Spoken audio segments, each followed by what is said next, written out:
السلام علیکم ورحمۃ اللہ وبرکاتہ۔ میرے پیارے آقا علیہ الصلوۃ والتسلیم کی پیارے دیوانوں، خاتون جنت حضرت فاطمہ الزہرا رضی اللہ تعالی عنہا کی کنیزوں، گلدستہ سیرت النبی صلی اللہ علیہ وسلم کے 24ویں درس میں آپ تمام کا استقبال ہے۔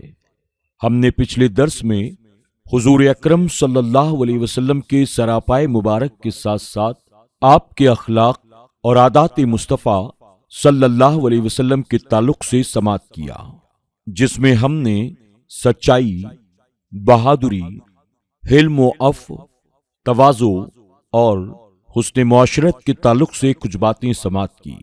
انشاءاللہ آج کے درس میں اسی باب سے ہم مزید کچھ باتیں سماعت کریں گے، جس میں سب سے پہلے حیا کا ذکر ہوگا۔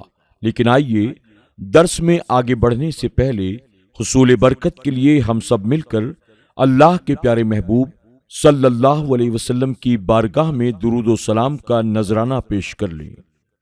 الصلاۃ والسلام علیک یا رسول اللہ، الصلاۃ والسلام علیک یا حبیب اللہ، الصلاۃ والسلام علیک یا نبی اللہ، وعلی آلک واصحابک یا نور اللہ، صلی اللہ تعالی علیہ وسلم۔ حیا، حضور اقدس صلی اللہ علیہ وسلم کی حیا کے بارے میں اللہ رب العزت کا یہ فرمان سب سے بڑا شاہد ہے۔ إن ذلكم كان يؤذي النبي فيستحيي منكم، بے شک تمہاری یہ بات نبی کو ایذا پہنچاتی ہے، لیکن وہ تم لوگوں سے حیا کرتے ہیں۔ آپ کی شان حیا کی تصویر کھینچتے ہوئے ایک معزز صحابی حضرت ابو سعید خدری رضی اللہ تعالی عنہ نے فرمایا کہ آپ کنواری پردہ نشین عورت سے بھی کہیں زیادہ حیادار تھے۔ بخاری شریف۔ اس لیے ہر قبیح قول و فعل اور ہر قابل مذمت حرکات و سکنات سے عمر بھر ہمیشہ آپ کا دامن عصمت پاک و صاف ہی رہا، اور پوری حیات مبارکہ میں وقار و مروت کے خلاف آپ سے کوئی عمل سرزد نہیں ہوا۔ حضرت عائشہ صدیقہ رضی اللہ تعالی عنہا نے فرمایا کہ حضور صلی اللہ علیہ وسلم نہ فحش کلام تھے، نہ بیہودہ گو، نہ بازاروں میں شور مچانے والے تھے، برائی کا بدلہ برائی سے نہیں دیا کرتی تھے بلکہ معاف فرما دیا کرتے تھے۔ مشکاۃ شریف۔ اسی طرح ایفائے عہد یعنی وعدہ پورا کرنا، یہ بھی آپ کی حیات طیبہ کا ایک نمایاں گوشہ اور اخلاق حسنہ کا ایک عظیم جز ہے۔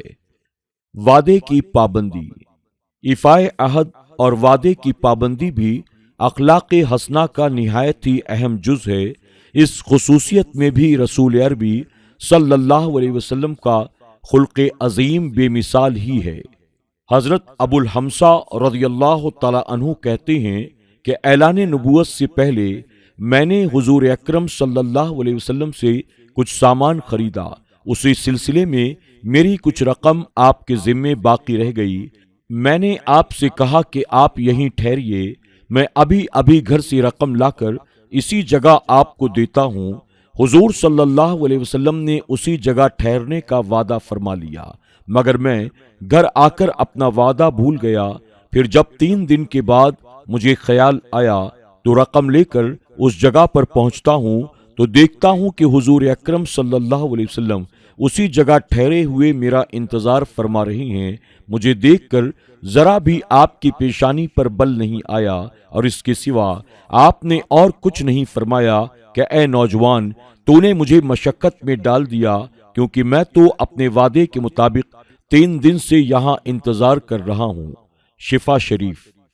عدل، خدا کے مقدس رسول صلی اللہ علیہ وسلم تمام جہان میں سب سے زیادہ امین، سب سے بڑھ کر عادل اور پاک دامن اور راست باز تھے۔ یہ وہ روشن حقیقت ہے کہ آپ کے بڑے بڑے دشمنوں نے بھی اس کا اعتراف کیا۔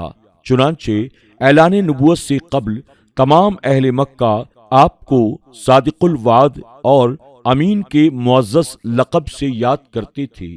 حضرت ربیع بن خیثم رضی اللہ تعالی عنہ کا بیان ہے کہ مکہ والوں کا اس بات پر اتفاق تھا کہ آپ اعلیٰ درجہ کے امین اور عادل ہیں، اسی لیے اعلان نبوت سے پہلے اہل مکہ اپنے مقدمات اور جھگڑوں کا آپ سے فیصلہ کرایا کرتے تھے اور آپ کے تمام فیصلوں کو انتہائی احترام کے ساتھ بلا چونچرا تسلیم کر لیا کرتے تھے اور کہا کرتے تھے یہ امین کا فیصلہ ہے۔ شفا شریف۔ آپ کس قدر بلند مرتبہ عادل تھے، اس کے بارے میں بخاری شریف کی ایک روایت شاہد عدل ہے کہ قبیلہ قریش کے خاندان بنی مخزوم کی ایک عورت نے چوری کی۔ اسلام میں چوری کی سزا یہ ہے کہ اس کا دایاں ہاتھ پنجوں سے کاٹ دیا جائے۔ قبیلہ قریش کو اس واقعے سے بڑی فکر دامنگیر ہو گئی کہ اگر ہمارے قبیلے کی اس عورت کا ہاتھ کاٹ ڈالا گیا تو یہ ہماری خاندانی شرافت پر ایک بدنما داغ ہوگا جو کبھی مٹ نہ سکے گا، اور ہم لوگ تمام عرب کی نگاہوں میں ذلیل و خوار ہو جائیں گے۔ اس لیے ان لوگوں نے یہ طے کیا کہ بارگاہ رسالت میں کوئی زبردست سفارش پیش کر دی جائے تاکہ آپ اس عورت کا ہاتھ نہ کاٹیں۔ چنانچہ ان لوگوں نے حضرت اسامہ بن زید رضی اللہ تعالی عنہ کو، جو نگاہ نبوت میں انتہائی محبوب تھے، دباؤ ڈال کر اس بات کے لیے آمادہ کر لیا کہ وہ دربار رسالت میں سفارش کریں۔ حضرت اسامہ بن زید رضی اللہ تعالی عنہ نے اشراف قریش کے اصرار سے متاثر ہو کر بارگاہ اقدس میں سفارش عرض کر دی۔ یہ سن کر پیشانی نبوت پر جلال کے آثار نمودار ہو گئے اور آپ نے نہایت ہی غضبناک لہجے میں فرمایا، اتشفع فی حد من حدود اللہ؟ اے اسامہ، تو اللہ کی مقرر کی ہوئی سزاؤں میں سے ایک سزا کے بارے میں سفارش کرتا ہے۔ پھر اس کے بعد آپ نے کھڑے ہو کر ایک خطبہ دیا اور خطبے میں یہ ارشاد فرمایا، یا ایھا الناس انما ضل من قبلکم انہم کانوا اذا سرق الشریف ترکوہ واذا سرق الضعیف فانہم اقاموا علیہ الحدود وایموا اللہ لو ان فاطمة بنت محمد سرقت لقطع محمد یدہا۔ اے لوگوں، تم سے پہلے کے لوگ اس وجہ سے گمراہ ہو گئے کہ جب ان میں کوئی شریف چوری کرتا تو اس کو چھوڑ دیتے تھے، اور جب کوئی کمزور آدمی چوری کرتا تو اس پر سزائیں قائم کرتے تھے۔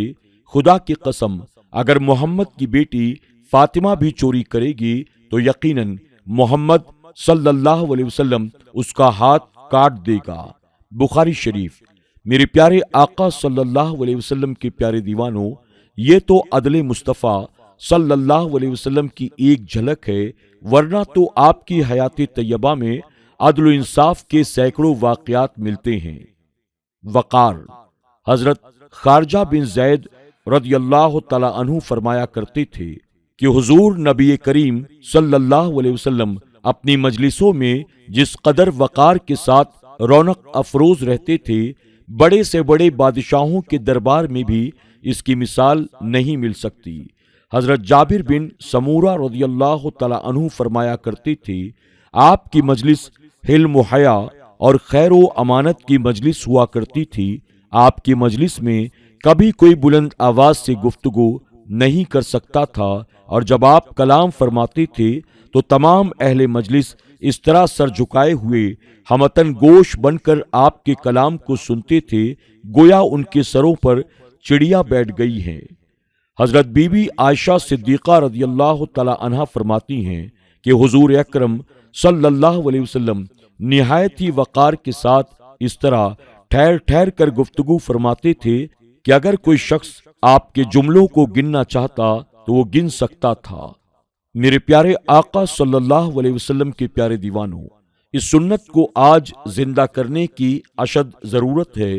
ہمیں صحابہ اکرام رضوان اللہ تعالی علیہم اجمعین کے طرز حیات سے سبق حاصل کرنا چاہیے، اور جب کبھی بڑوں بزرگوں کی محفلوں میں جائیں تو ادب اور احترام کا مکمل لحاظ رکھیں۔ غذا کے متعلق ہدایت۔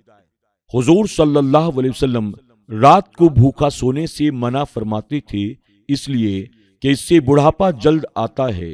اور کھانا کھا کر فوراً سو جانے سے بھی منع فرماتے، کم کھانے کی ہدایت دیتے اور فرماتے کہ 1/3 میدا کھانے کے لیے، 1/3 پانی کے لیے اور 1/3 خود میدا کے لیے چھوڑ دینا چاہیے۔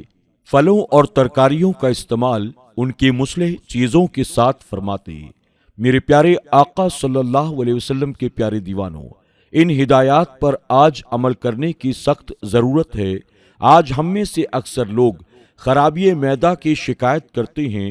یقیناً اگر ایسے لوگ ان ہدایات پر عمل کریں تو زندگی بھر کبھی انہیں معدہ کی خرابی کی شکایت نہ ہوگی۔ اور اس سے پتہ چلتا ہے کہ سائنس آج جو مشورے اور ہدایات دے رہی ہے، حضور رحمت عالم صلی اللہ علیہ وسلم نے 1400 سال پہلے ہی ان جیسے سینکڑوں ہدایات اور پرحکمت ارشادات سے امت مسلمہ کو نوازا ہے۔